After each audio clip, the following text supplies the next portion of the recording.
আসসালামু আলাইকুম রহমতুল্লাহি বারকাতু। চলে আসলাম লাইভে। আছি আমরা এখন লিমিরিক আয়ারল্যান্ডে। তো আজকে আমরা কিছু প্রশ্ন করব এবং কিছু জিনিস আমরা জানবো আমাদের আরিফুল ইসলাম ভাইয়ের কাছ থেকে, যিনি ইউনিভার্সিটি অফ লিমিরিকে সিকিউরিটি অফিসারের দায়িত্ব পালন করছেন। উনি রিসেন্টলি পর্তুগাল থেকে আয়ারল্যান্ডে মুভ করছেন। তো সর্বপ্রথম আমি আরিফ ভাইয়ের কাছে জানতে চাবো যে আপনি পর্তুগাল থেকে কেন আয়ারল্যান্ডে আসলেন। আসসালামু আলাইকুম। ধন্যবাদ এমদাদ ভাইকে। আসলে পর্তুগাল থেকে আয়ারল্যান্ডে মুভ করার অনেকগুলো কারণ আছে।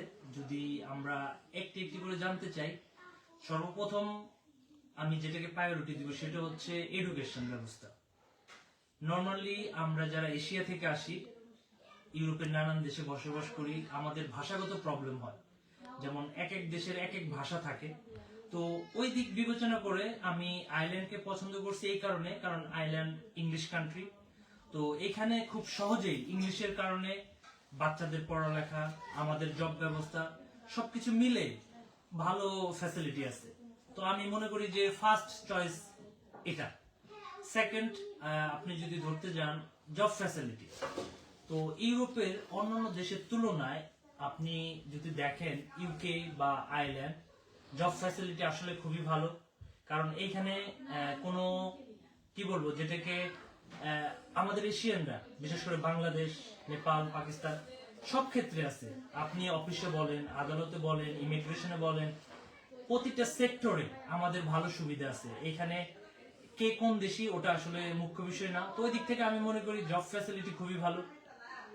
আপনি যদি থার্ড, মেডিকেল ব্যবস্থা, এই দেশে মেডিকেল ব্যবস্থা খুবই ভালো। বাট প্রথমে হয়তো একটু পেতে সমস্যা হয়। আসলে সব দিক থেকে বিবেচনা করলে আমি মনে করি আয়ারল্যান্ড বেস্ট একটা কান্ট্রি ইউই যারা বসবাস করি তাদের জন্য। ওকে, তো আপনার আয়ারল্যান্ডে জবের জন্য আপনি কোন সিটিকে আপনি সাজেস্ট ভালো মনে করেন, যারা নতুন আসবে তাদেরকে শুরুতে কোথায় সেটেল হওয়া উচিত? আসলে জব ফ্যাসিলিটি বিশেষ করে বড় সিটিগুলোতে একটু বেশি। যেমন আপনি ফার্স্টে নিতে পারেন Dublin, second cork, even third limerick.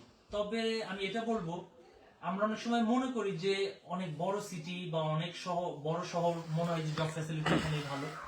তবে শহর থেকে একটু বাইরে গেলে আমি মনে করি যে ভালো ফ্যাসিলিটি পাওয়া যায়। সেই তুলনায় লিমেরিক আলহামদুলিল্লাহ যথেষ্ট জবের ফ্যাসিলিটি আছে।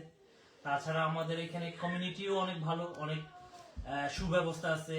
এখানে আপনি ধার্মিক দিক বিবেচনা করলে যথেষ্ট মসজিদ ব্যবস্থা আছে। ইভেন সবকিছু মিলে আমি মনে করি লিমেরিক বেছে নেওয়া যায়। তো আপনার এই নর্মালি তো বাঙালি কমিউনিটি অনেক দেশে ভালো হয়, অনেক হেল্পফুল হয়, কোথাও কোথাও হয় না। তো আপনি লিমিরিকের বাঙালি কমিউনিটিকে কিভাবে মূল্যায়ন করবেন? হ্যাঁ, আলহামদুলিল্লাহ আমি লিমেরিক কমিউনিটিকে ধন্যবাদ জানাই এই কারণে, কারণ আমি ডাবলিনে ছিলাম, ডাবলিন সিটিতে না, ডানডক সিটিতে। তো ওইখানে আমি যেটা দেখছিলাম, যারা সিনিয়র বা যারা পুরানো তাদের তেমন কোনো সারা শব্দ ছিল না। তো আমার মনে মনে একটা ধারণা ছিল, মনে হয় যারা আইল্যান্ডে থাকে বা যারা একটু পুরানো হয় তাদের মনে হয় একটু ভাব বেশি। তো ওই দিক থেকে লিমেরিকের যারা আছেন, যারা পুরানো ইউরোপিয়ান বলেন বা অরিজিনাল আইরিশ বলেন, তো যথেষ্ট ভালো। ইভেন আমাদের কমিউনিটির বড় ভাই যারা আছেন তারা খুবই হেল্পফুল, খুবই খুবই ভালো মানুষ। লিমিরিকে তো নর্মালি যে এখানকার যে বাংলাদেশি কমিউনিটি আয়ারল্যান্ডের আবায়ের সেক্রেটারি, সহ সভাপতি সহ গুরুত্বপূর্ণ বিভিন্ন পদের মধ্যে আছে। এই সিটির সাবেক মেয়র, সে বর্তমানে কাউন্সিল। তো তারা আপনার নর্মালি কমিউনিটির সাথে কিভাবে মিশে? না, মাশাআল্লাহ, খুব সুন্দর একটা কোশ্চেন করছেন। ওই দিক থেকে আমি যদি ওনাদের ভোট দিতে বলেন, আমি 100 মধ্যে 95% দিব তাদেরকে। তারা খুবই আন্তরিক, খুবই হেল্পফুল। ইভেন কোনো কিছুর বিনিময়ে ছাড়া ওনারা যথেষ্ট পরিশ্রম করে। ইভেন যে কোনো সময় আপনি কোনো দরকার তাদেরকে কল করেন, তারা রেসপন্স করে। যে কোনো হেল্পের দরকার তারা আপনার পাশে দাঁড়ায়। তো আমি তাদেরকে ধন্যবাদ জানাই এই ব্যাপারে। আর আপনার যদি একটু আয়ারল্যান্ডের অসুবিধাগুলো সম্পর্কে বলতেন, বিশেষ করে নতুন যারা আসে তারা কি কি সমস্যার সম্মুখীন হয়? আসলে নতুনদের জন্য বলবো, আমিও আসছি আসলে অনেক বেশি দেরি হয় নাই, 1 বছর হয়েছে। তো আমি আমার এই ছোট এক্সপিরিয়েন্স দিয়ে বলতে পারি, যারা নতুন আসবে বা যারা আসতে চাইতেছে, আসেন, ওয়েলকাম, বাট আসার আগে একটা জিনিস মাথায় রাখতে হবে যে এখানে আসার পরেই আপনি যে সবকিছু পেয়ে যাবেন গভর্নমেন্ট থেকে, আপনার অনেকে এই ধারণা যাতে না নিয়ে আসে। এখানে আসতে হবে, আসার সময় অবশ্যই বাসা ম্যানেজ করে আসতে হবে, যেটা খুবই ইম্পর্টেন্ট, কারণ আয়ারল্যান্ডে বাসা পাওয়া আসলে খুবই ডিফিকাল্ট। তো আমি বলবো আসার আগে আপনি একবার আসেন, 2-4 দিন থাকেন, আপনি যে সিটিতে থাকতে চান খোঁজ খবর নেন, তারপরে আপনি পার্মানেন্ট মুভ করেন। অনেকে আছে যে কোন এক্সপিরিয়েন্স ছাড়াই পুরো ফ্যামিলি নিয়ে মুভ করে, পরে নানান সমস্যার মধ্যে পড়ে। তো আমি অ্যাডভাইস করব পার্মানেন্ট মুভ হওয়ার আগে অবশ্যই যাতে একবার এসে ওনারা দেখে যায়। আচ্ছা, এখানে যদি আপনি একটু জব সম্পর্কে, স্যালারি সম্পর্কে বলতেন, নর্মালি কিরকম পাওয়া যায় এবং কোন জবটা সবার জন্য ভালো, সহজ, এবং আপনি তো একটা ভালো জব করতেছেন, তো এই জবটা পাওয়ার সহজ উপায় কি? হ্যাঁ, আসলে জব ইম্পর্টেন্ট একটা জিনিস, কারণ জব থাকলে আপনি সব পাবেন। ইভেন জব দিয়েই তো আপনাকে চলতে হবে। তো আমি মনে করি এইখানে জব ফ্যাসিলিটি ভালো, স্যালারিও ভালো। মিনিমাম স্যালারি হয়তো 14.5 পার আওয়ার, হ্যাঁ, 14 এর তার মতো। থেকে কম বেশি। আর আমি মনে করি এইখানে ভালো একটা জবের অপরচুনিটি আছে সিকিউরিটি অফিসার। তো যে কেউ আমি মনে করি আসার পরে সিকিউরিটি কোর্সটা করে ট্রাই করতে পারে। আচ্ছা, সিকিউরিটি মানে আপনার সিকিউরিটি জব করার জন্য তো লাইসেন্স লাগে, পিএসএ। জি। তো এই লাইসেন্সের জন্য কোর্সটা কতদিন, বা একটু বলতেন কিনা যে এটা হ্যাঁ, কিভাবে এটা আসলে নেওয়া যায়? অনেকেই কোশ্চেন করে যে ভাই আমি সিকিউরিটি লাইসেন্স নিতে চাই, আসলে এর প্রসেসিংটা কি? এর প্রসেসিং খুবই সোজা, ভয়ের কিছুই নাই। আপনার জাস্ট একটা কোর্স আছে, সিম্পল, এত কঠিন কিছু না। ওটা কমপ্লিট করতে হয়। আপনি সব মিলিয়ে আপনার সিকিউরিটি লাইসেন্স আপনার হাতে আসা পর্যন্ত 3 থেকে 4 মাস সময় লাগবে। ইভেন টাকা হয়তো 500 ইউরোর মতো। এই সময়ের মধ্যে যেমন ডোমিনোটস এর জব অ্যাভেলেবল থাকে, বা কিছু কিছু জব অ্যাভেলেবল থাকে, আপনি ফ্যাক্টরি দেখেন, জবও থাকে। কেউ তো এখানে বেকার থাকবে না, সবাই যার যার যোগ্যতা মতো জব নিবে। আপনার রেস্টুরেন্টে ভালো সুযোগ সুবিধা আছে, ডোমিনিস ডেলিভারির জন্য বেস্ট। ইভেন অনেকে চাইলে উবার করতে পারে, জাস্ট ইট করতে পারে। খারাপ না, আমি মনে করি যে মানে যারা কাজ করার মতো, তারা চাইলে পরে ইচ্ছা মতো কাজ করতে পারে, সুযোগ আছে কাজের। বাট যারা কাজ করে না তাদের জন্য ডিফারেন্ট, যে হয়তো বা। এটাই আর হচ্ছে স্কিল ওয়ার্কারদের জন্য তো এখানে স্যালারি অনেক হাই, বাট জব অপরচুনিটি সব সময় থাকে। বাট যারা কাজ করে না, এরা যখন নিজের মতো করে নিজের মন মতো জবটা পাইতে তো একটু সময় লাগে। আসলে সব জায়গায় যে কাজের মানুষ কখনো বেকার থাকে না, হয়তো 2 দিন আগে আর পরে। আচ্ছা, একটু অসুবিধার সম্পর্কে একটু বলবেন যে আপনার আয়ারল্যান্ডে কি কি অসুবিধা হয়, বিশেষ করে বেশি সমস্যাগুলার সম্মুখীন গুলা কি? আসলে অসুবিধা বলতে মানে আমি যেটা মনে করি আর কি, যে এখানে ওয়েদারটা একটু ডিফিকাল্ট। এখানে একটু কারণ ওয়েদারের কোনো টাইম নেই, কখনো ঠান্ডা, কখনো বৃষ্টি, কখনো মেঘলা, মানে সব মিলিয়ে ওয়েদারটা প্রবলেম। তারপরে নরমালি আমরা যারা ইউরোপে বসবাস করতাম, তারা যেভাবে আমরা খাবারটা পেতাম, যেমন আপনার আমাদের খাবারগুলো আর কি, ওটা একটু পাওয়া কঠিন। বাট স্যালারির তুলনায় যদি আপনি কম্পেয়ার করেন, যেমন সুইজারল্যান্ডের স্যালারি তুলনায় এইখানে যে স্যালারির মধ্যে খুব বেশি পার্থক্য না হলেও খাবারের দাম কিন্তু আবার আপনার সুইজারল্যান্ডের থেকে এখানে একটু কম আছে। কম আছে, হ্যাঁ। আবার নেদারল্যান্ডে একটু খাবারের দাম কম হয়, ইতালি, এই যে- স্পেনে একটু এই বেশি জন্যই হয়। আসলে আমার সব দিক থেকে যদি আপনি বিবেচনা করেন, আয়ারল্যান্ড একদম পারফেক্ট একটা কান্ট্রি। আর আপনার এখানে তো একটা হাউস বেনিফিট পাওয়া যায়, যেটা হ্যাপের বেনিফিট পাওয়া যায়। এটা কতদিন পরে পাওয়া যায় এবং কিরকম বেনিফিট পাওয়া যায়? এটা আসলে ডিপেন্ড করে আপনার জবের উপরে, কারণ এখানে নরমালি যেটা আমরা নিয়ম বলতে বুঝি, বাট এক্স্যাক্টলি তা না। যেটা আমাদের ধারণা আর কি, যে 50 বা 52 55% থাকে, হ্যাঁ। আমরা হ্যাভ অ্যাপ্লাই করতে পারি। তার জন্য আপনার নামে একটা বাসা থাকা জরুরি। তো আপনি বাসাটা আসলে আপনার নামে আছে কিনা সেটাও ইম্পর্টেন্ট। এটা তো বেনিফিট পাওয়ার ক্ষেত্রে, বাট অ্যাপ্লাই তো রেফারেন্স নাম্বারটা আগেই নেওয়া যায়। বাট নেওয়া যায় সেটা, কিন্তু বেনিফিট পাইতে হইলে পরে নিজের নামে একটা হাউস কন্ট্রাক্ট থাকা লাগে আর কি। এটা 1 বছর পরেই পাওয়া যায়। কিছু মিলে আপনি এমন ভাবে আসতে হবে যে আপনি মানসিক ভাবে বলেন আর আর্থিক ভাবে বলেন, যাতে করে 1 বছর আপনি লড়াই করতে পারেন, 1 বছর আপনি টিকতে পারেন, সেই ব্যবস্থা করতে হবে। বাট নর্মালি কেউ যদি ফুল টাইম জব করে, তাহলে তো বাসা ভাড়া দিয়ে, বা লো ইনকাম তো নর্মালি যদি কারো ইনকাম কম থাকে তাহলে তো সাথে সাথে চালু হয়ে যায়। হ্যাঁ, যেমন কারো যদি ছোট জবও থাকে, চাইলে কিন্তু আপনি এই দেশে এই সুযোগ সুবিধাটা আছে যে লো ইনকাম অ্যাপ্লাই করতে পারেন, চাইল্ড বেনিফিট অ্যাপ্লাই করতে পারেন। আর এই জিনিসগুলো আপনি খুব সহজেই পেয়ে যাবেন। চাইল্ড বেনিফিট তো কত, 140 ইউরো? হ্যাঁ, আপনি প্রতি বাচ্চার জন্য 140 ইউরো।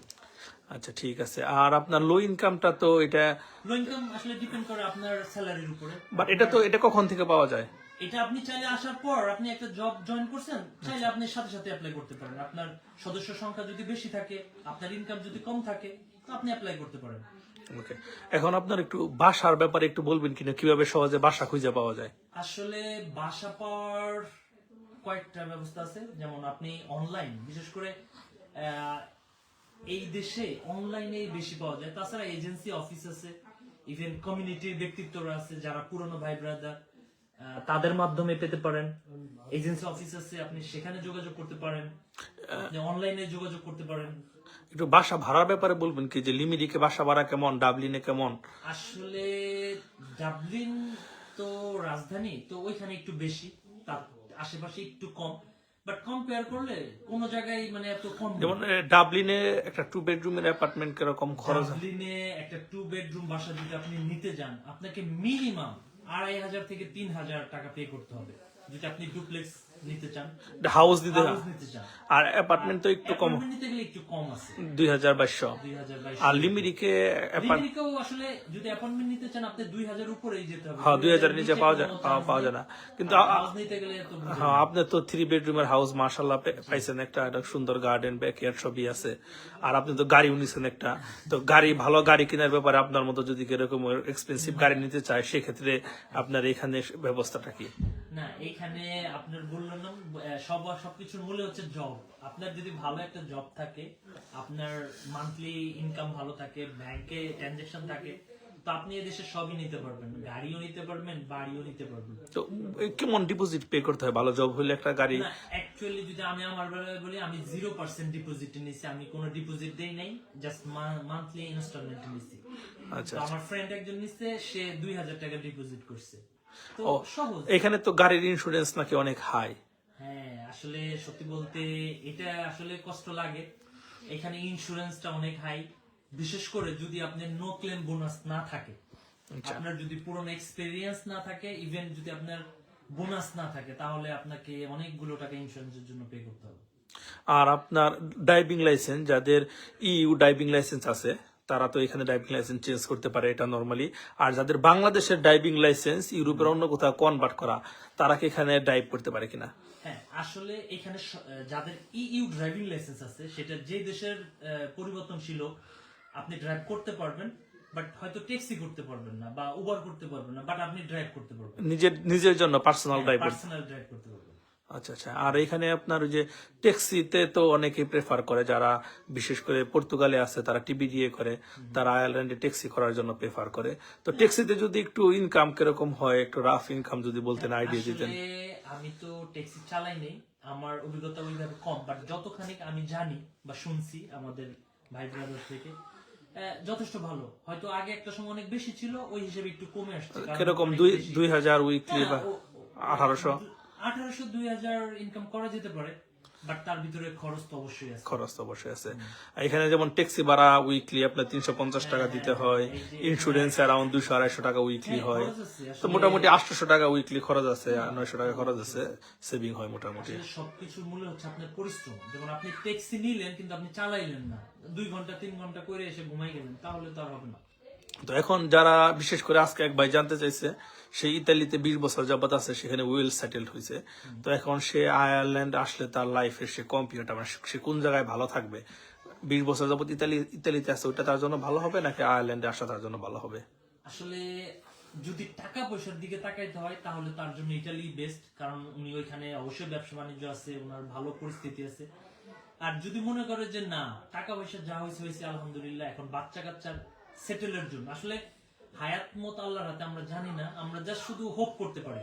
তো ওই হিসেবে আমি মনে করবো যে আইল্যান্ডে আসেন, অন্তত বাচ্চা কাচ্চার ভবিষ্যতের কথা চিন্তা করে। আমাদের সময় তো আসলে যতখানি হওয়ার হয়েছে, হয়তো তাদের ভবিষ্যতের জন্য আপনি আইল্যান্ডে আসতে পারেন। আচ্ছা, এখন আপনার যদি মেডিকেল কার্ড পাওয়া যায় এখানে আয়ারল্যান্ডে, তো মেডিকেল কার্ডের কি ফ্যাসিলিটি এখানে? হ্যাঁ, এইখানে সুন্দর একটা কথা বলছেন। মেডিকেল কার্ড আসলে সবাই পায় না, বাট যারাই পায়, ভালো ফ্যাসিলিটি। এখানে আপনি নর্মাল চিকিৎসার জন্য আর কি, আপনার সকল কিছু ফ্রি, আপনার ডাক্তার ফ্রি, আপনার মেডিকেল টেস্ট ফ্রি, আপনার মেডিসিন ফ্রি, জাস্ট লিটল কিছু পে হ্যাঁ, যেমন আমার একটা এক্সপিরিয়েন্স হলো, যেমন দেখলাম যে 25 টাকার মেডিসিন আপনার এলো 1.5 টাকা নিল, তো এটা হয় আর কি। যেমন আপনি 30-40 টাকা আসলে আপনাকে 130-230 এরকম পে করতে হয়। আচ্ছা, যাই হোক, আর সব মিলিয়ে তাহলে কি আপনি পর্তুগাল থেকে এখানে এসে কি আপনি ভালো মনে করতেছেন, নাকি আপনি আগে পর্তুগালে ভালো ছিলেন? হ্যাঁ, আলহামদুলিল্লাহ। আসলে সত্যি বলতে কি, পর্তুগাল বা ইউরোপের অন্যান্য দেশে আমরা এক একজন এক এক স্বপ্ন নিয়েছিলাম, কারণ বিশেষ করে আমাদের ন্যাশনালিটিটা ইম্পর্টেন্ট ছিল। আমরা আমাদের ওই দেশগুলোকেও ভালোবাসি, তাদের দোয়ায় আজকে আমরা এখানে আসছি। তো যদি আমরা কম্পেয়ার তো করতেই হয়, তো ওই হিসেবে অবশ্যই আইল্যান্ড বেস্ট, কারণ আইল্যান্ডে আপনি জব ফ্যাসিলিটি পাইতেছেন, আপনি স্যালারি বেশি পাইতেছেন, বাচ্চা কাচ্চাদের পড়ালেখার বেলায় ভালো ফ্যাসিলিটি পাইতেছেন।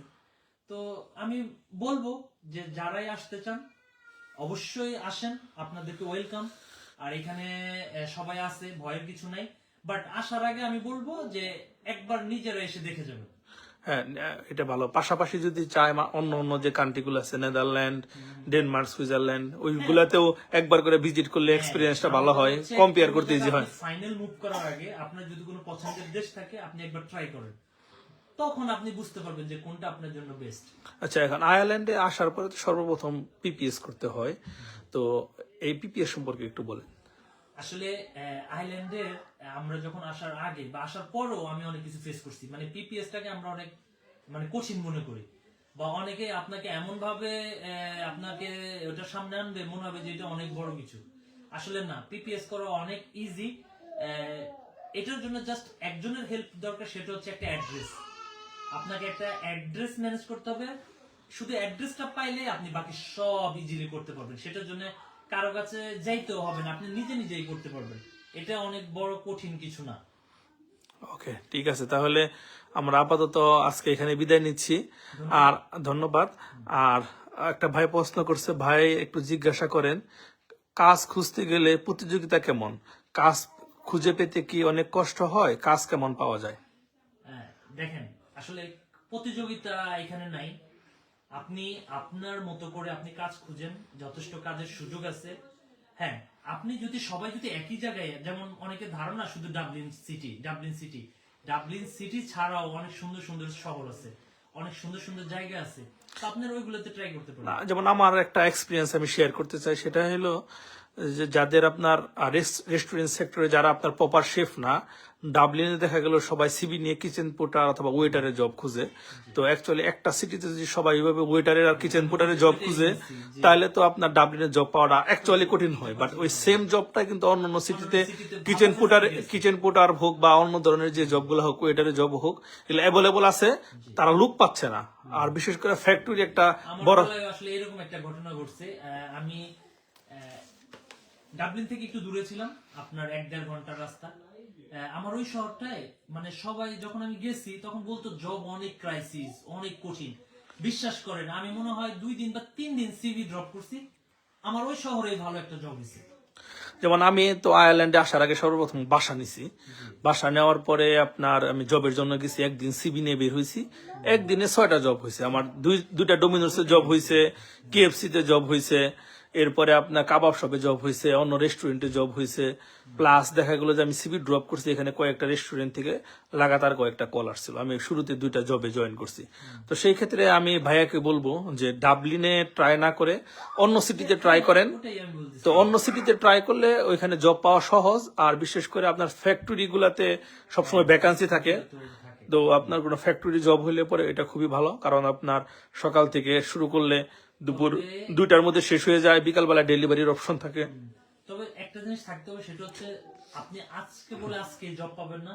আপনি সপ্তাহ 10 দিন 15 দিন কন্টিনিউ সিভি দিতে থাকেন, তারপরে এবার চুপ মারেন, আপনি দেখেন কত কল আসে। এটাই তো, ধন্যবাদ। তাহলে আপাতত আরিফ ভাইকে অসংখ্য ধন্যবাদ সুন্দর সুন্দর জিনিসগুলো আমাদের সাথে শেয়ার করার জন্য।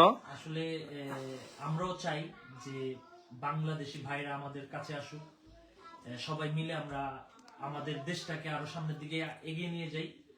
সবাইকে ধন্যবাদ আরিফ ভাইকে, অনেক সুন্দর আপনার মূল্যবান সময় আমাদেরকে দেওয়ার জন্য। আশা করি আরিফ ভাইয়ের প্রশ্নের উত্তর থেকে আপনারা সবাই কম বেশি উপকৃত হবেন।